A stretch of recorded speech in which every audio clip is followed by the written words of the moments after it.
wind on the Mongolian steppe does not howl. It presses low, flat, continuous, like something leaning against the world. At 2:17 in the morning, in the first week of January, Dr. Callum Reed had been asleep for 40 minutes when the sound started. Not wind. Wind does not have rhythm. This did. He lay still for 11 seconds, listening to something scratch at the base of his door light, deliberate, patient. He checked the thermometer mounted inside the window glass, minus 52 degrees Celsius. Nothing lived outside at minus 52 and came to a door. He had been on this steppe for 3 winters. He knew that. He got up anyway. The floorboards were cold through his socks. He pulled the door open, and the dark rushed in, and the cold and the fine powder of driven snow, and he looked out and saw nothing. Then he looked down. A small animal sat in the spill of light from inside, no larger than a thick-furred house cat. Its coat matted into plates of ice across the shoulders and the chest. It looked up at him with round, pale eyes. In its mouth, held by the scruff with the precision of something practiced, was a smaller animal, gray limp, completely still. Callum Reed stood in his doorway at 2:17 in the morning and could not tell in that first moment whether what the cat was carrying was alive or dead. He had first seen her 14 months ago in the blue-gray light of a November dawn, 43 meters from the east side of his field station. She had been sitting on a flat rock watching him set up a camera trap, completely motionless, her low ears making her head look like a smooth stone. He had noted her in his log as Fuams. F07 female, estimated age 2 to 3 years, weight approximately 3.8 kilograms, and had attached a radio collar the following week when she entered one of the box traps he maintained for the project. The Manul working group had been studying this population for 6 years. Callum had taken over the Mongolia site in year 4, moving into the field station in October with 4 duffel bags, a satellite phone, and a research protocol that ran to 31 pages. The station was a single-room structure of Russian-designed timber walls, 1 window, 1 wood stove built in the 1980s for a cartography project that had long since ended. The nearest neighbor was 60 kilometers east, a herder family he had visited once and communicated with, mainly through hand gestures and a Mongolian phrase book with a cracked spine. He was not by temperament a man who minded solitude. He had chosen this work after all, a decade of chasing small nocturnal cats across remote terrain, a decade of data and patience, and very few answers. His colleagues in London sent emails asking if he was all right. He always replied the same way: the data is excellent. F07 had been one of his most consistent subjects. Her collar transmitting clean signals on schedule, her movements forming the kind of predictable, legible pattern that made for good research. She denned in the rock formation 410 meters to the east. She hunted a corridor of pika burrows along the dry creek bed to the south. She avoided the open ground near the station. In 14 months, she had never come closer than 38 meters. In the first week of December, Callum had noted in his log that her movement radius had contracted normal behavior for a Manul female in late pregnancy. By mid-December, she had stopped moving almost entirely. He had written F07 likely denning, with kitten's estimated birth window December 15th to 22nd. He had not gone to look. The protocol was clear on that point, and he believed in the protocol. 5 days before the night she came to his door, the Dzud had arrived. Dzud is the Mongolian word for a specific kind of winter disaster. The kind where ice forms beneath the snow, sealing the ground against grazing animals, where temperatures fall so fast that the landscape changes character overnight. Callum had seen 2 Dzuds in his time on the steppe. This one was different. The forecast had said late January. It came on the 27th of December, instead 19 days early, and by the 30th, the temperature had dropped to minus 38 and was still falling. He had noted it in his log at 6 in the evening. The entry bracketed by weather data, minus 38 degrees Celsius wind from northwest accelerating. What he did not write, because it was not the kind of thing that went into a research log, was that he had sat for a moment after closing the notebook and looked at the signal map on his laptop. 11 small dots moving or not moving across the steppe, and felt something that was not quite worry, and not quite dread, but lived in the space between them. F-07's dot had not moved in 4 days. He had told himself this was normal. He had believed it mostly. 410 meters to the east, inside a kink in the rock face that faced slightly south enough to hold a degree or two of warmth, Saren had given birth to 3 kittens in the last week of December. She had lined the den with what she could find, dry grass stems. The shed winter coat of a marmot, her own dense underfur shed in the way of Manul females in the days before birth. The kittens were born dark, almost black woolly, with blunt faces and eyes sealed shut, and she had cleaned each one and settled them against her belly in the order they arrived. For the first 2 days, the den held. A Manul's winter coat is the densest of any wild cat on earth.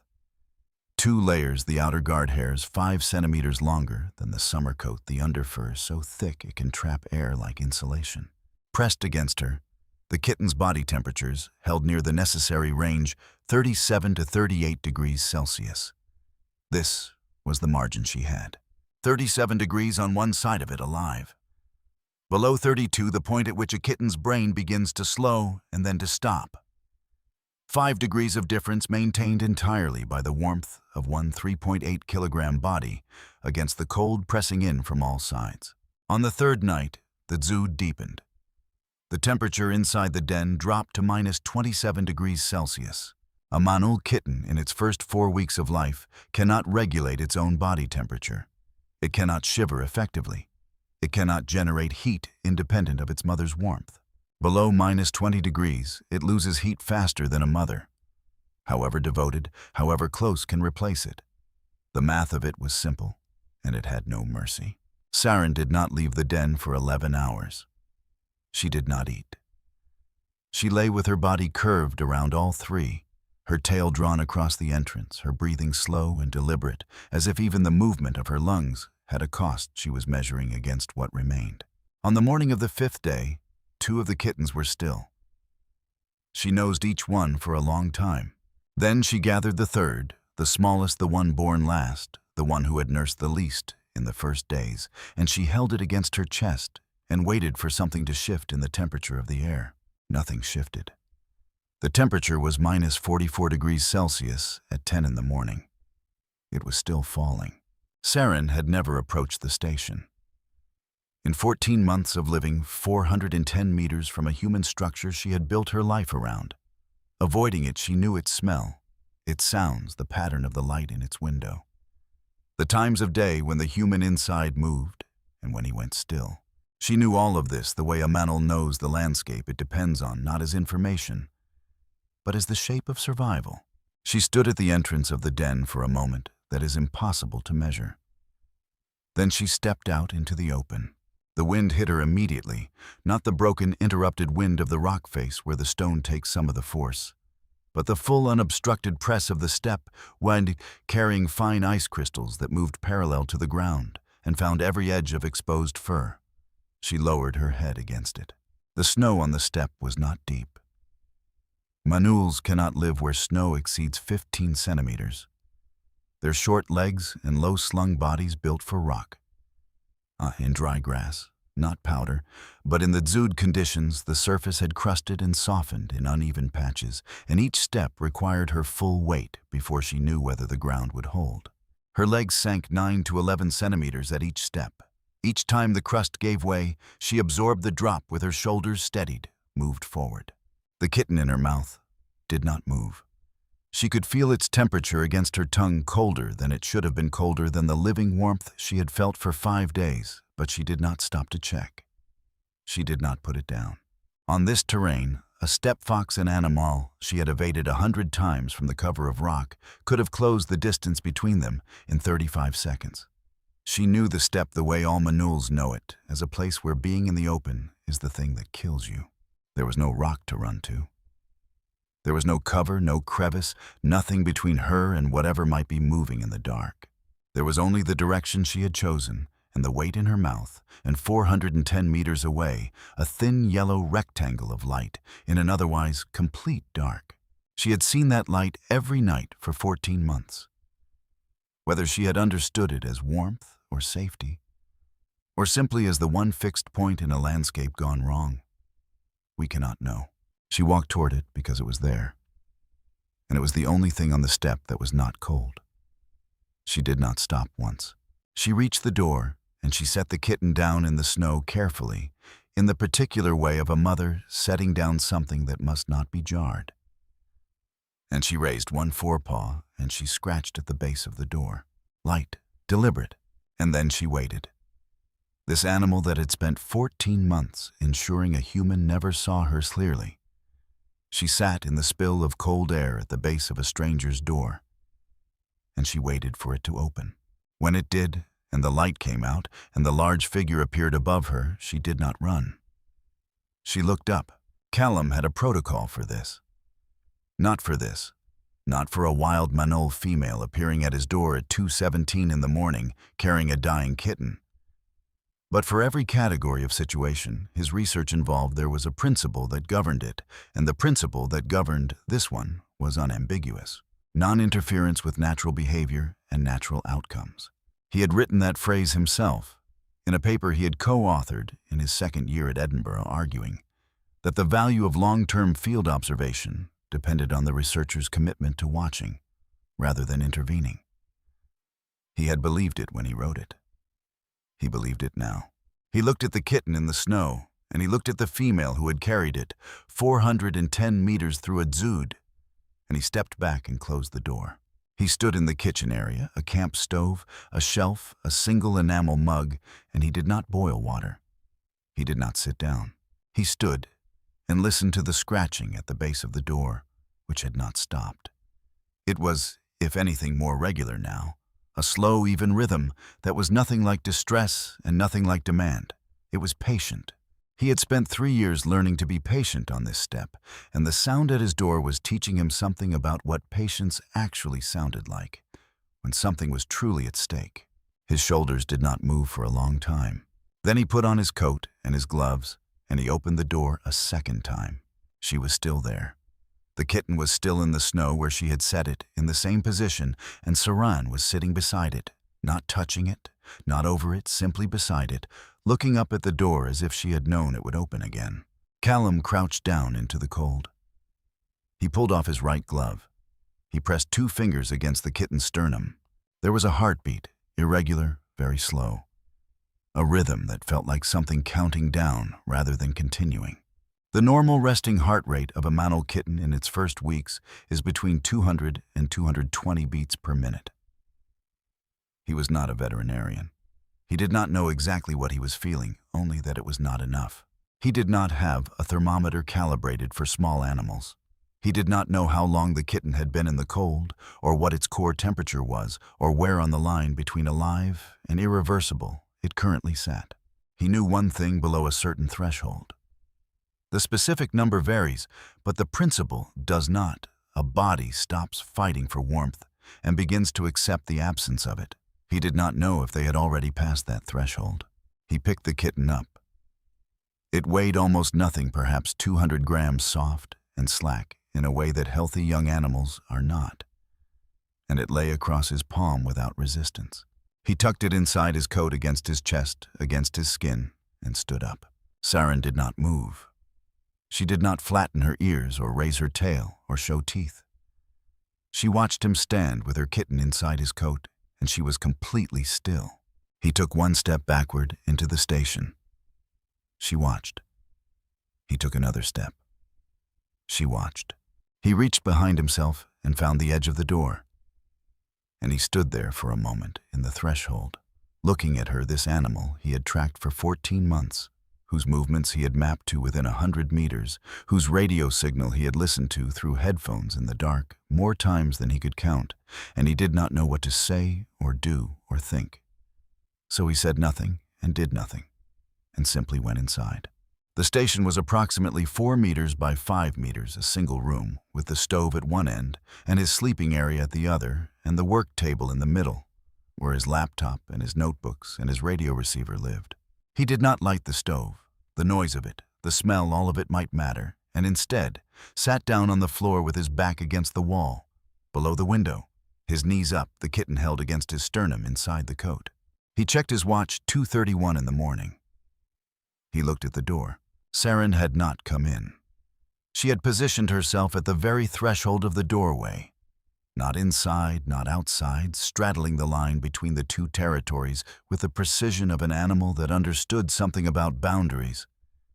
And she lay down there, in the spill of cold coming in from outside, and she did not take her eyes off him. He held the kitten, and the kitten did not move, and the stove was cold, and the room was not warm, and the temperature inside was perhaps 8 or 10 degrees above zero, which was not enough, and he knew it was not enough. His own body heat was what he had. He unbuttoned his thermal shirt and pressed the kitten against his skin. The bare skin of his chest, the warmest surface he had, and buttoned the shirt back around it and sat against the wall and waited. Human body temperature, 36.6 degrees Celsius. Against the cold of the kitten's body, his skin would cool. He could feel it cooling.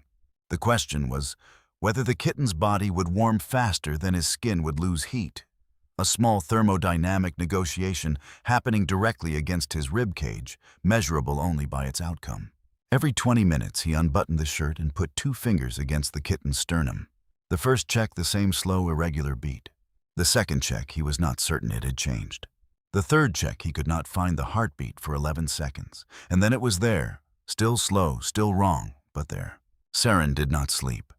She lay at the threshold with her head up and her pale eyes catching the faint light, and she was watching him with an attention that felt different from the way wild animals usually watched humans. Not the fixed stare of threat assessment, not the wide, scanning gaze of prey awareness, but something narrower.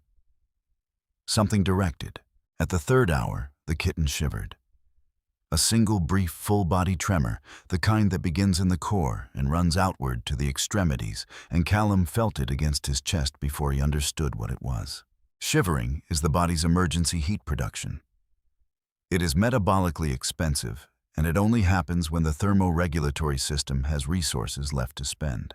He sat very still and waited. The shivering came again, and again. It was not continuous. It came in waves 5 or 10 seconds apart. But it came, and each time it came, he felt it against his skin, and he did not move, did not shift. Sat against the wall in his coat and his unlaced boots, and let the kitten use the warmth of him. His notebook was on the table 4 meters away. He did not get up to write anything down. The 5th hour. His lower back hurt from the floor, and the cold coming through the wall was finding the gaps in his coat, and Saren had not moved from the threshold, and the room was beginning to lighten in the way that precedes dawn. Not brightness, but a gray, lifting a thinning of the dark.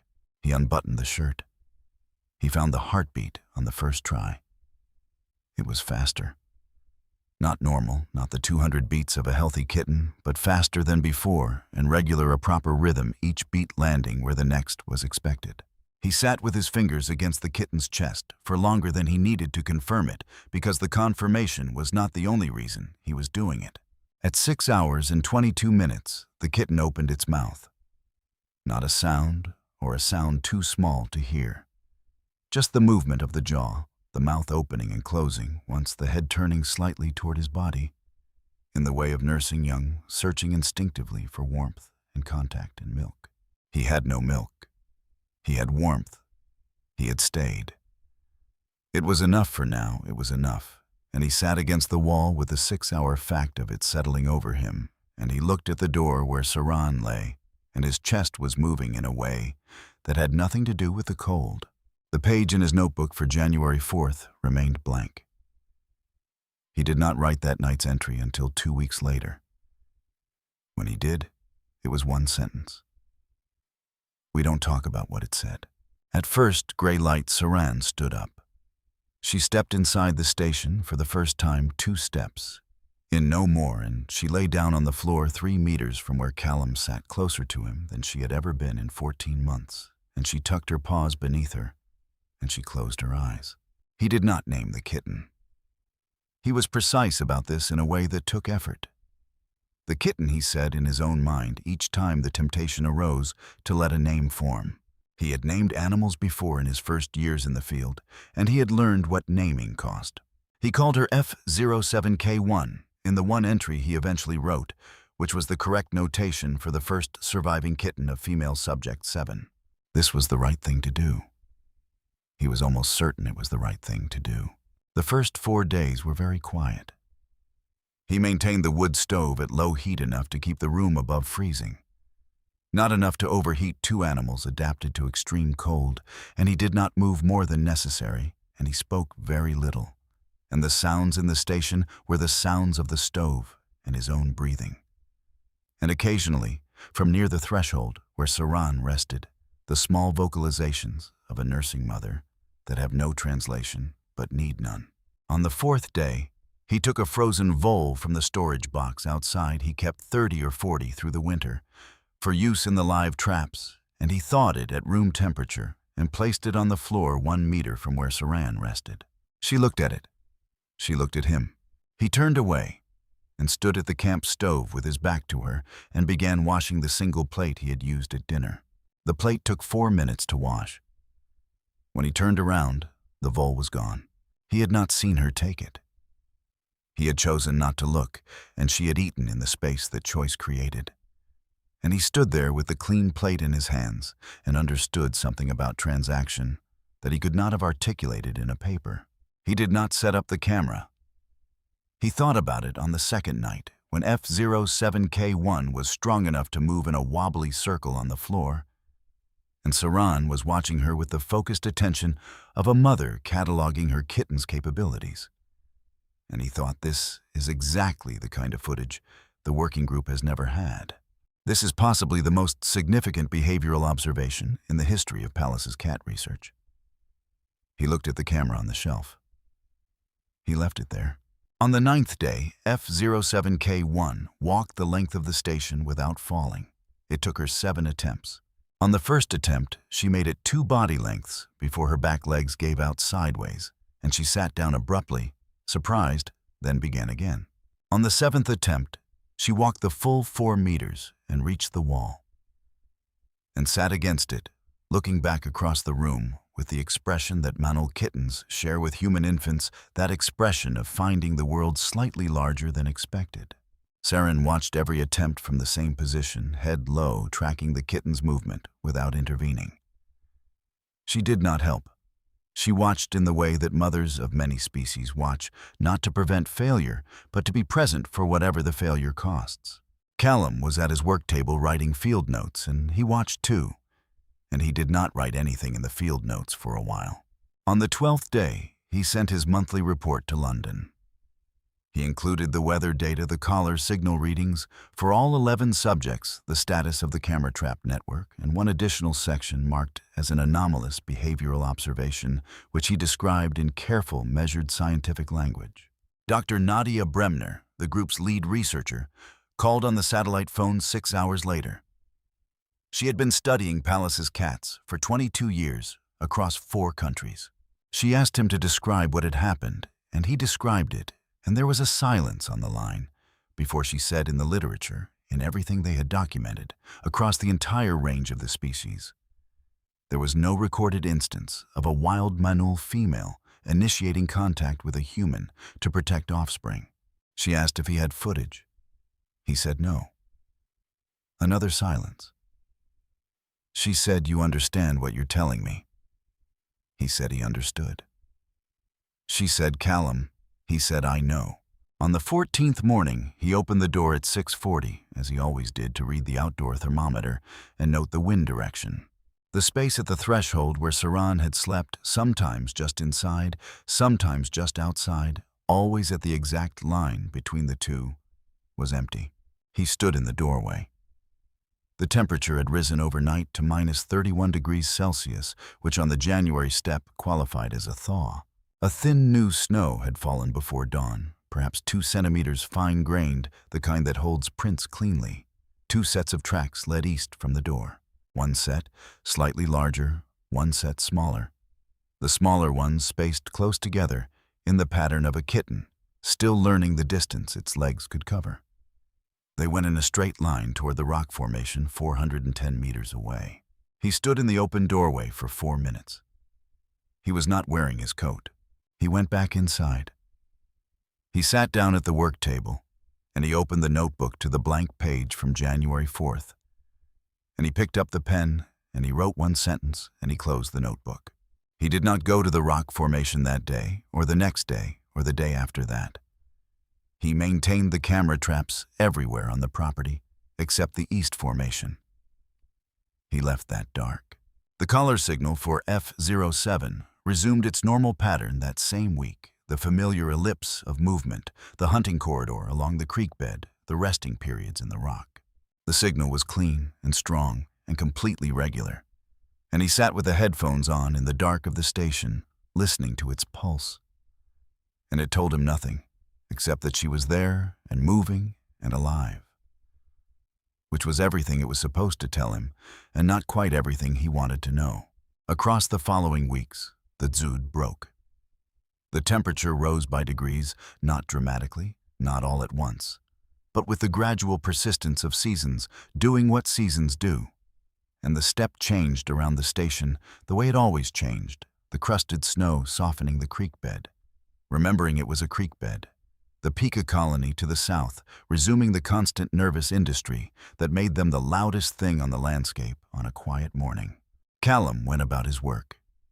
He checked the traps and read the collar signals and wrote his field notes and cooked his meals on the camp stove and replied to the emails from London, and the station was the same size it had always been, and occupied the same position on the steppe and was by every measurable standard exactly as it had been before the first week of January.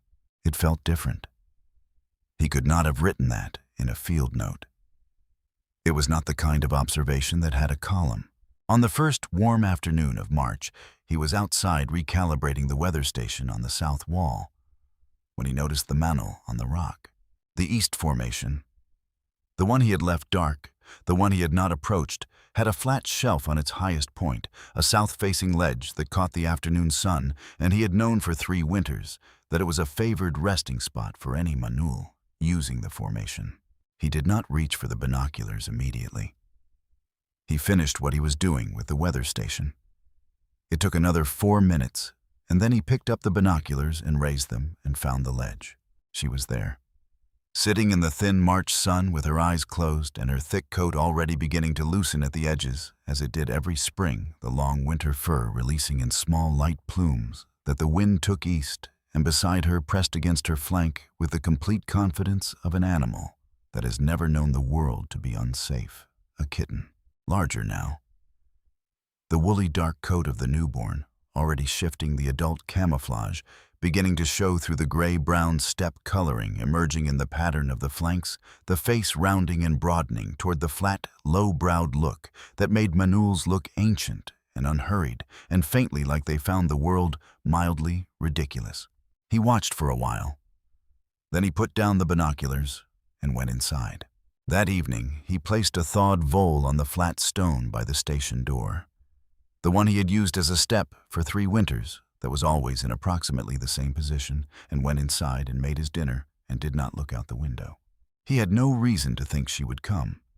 The radio collar put her signal at the east formation 410 meters away, which was where she belonged and where she would stay. He ate his dinner. He washed the plate. He sat at the work table and worked until the light was gone, and then he put out the lamp. In the morning, the vole was gone. He stood at the door and looked at the flat stone for a moment, and then he went to the storage box and got another one. He did not know what he was doing precisely. He knew that there are things that happen outside the protocol, outside the careful architecture of non-interference and clean data and defensible conclusions, and that some of those things leave a mark not on the notebook, but on the man who keeps it. He placed the vole on the stone. He went inside. He left the light on.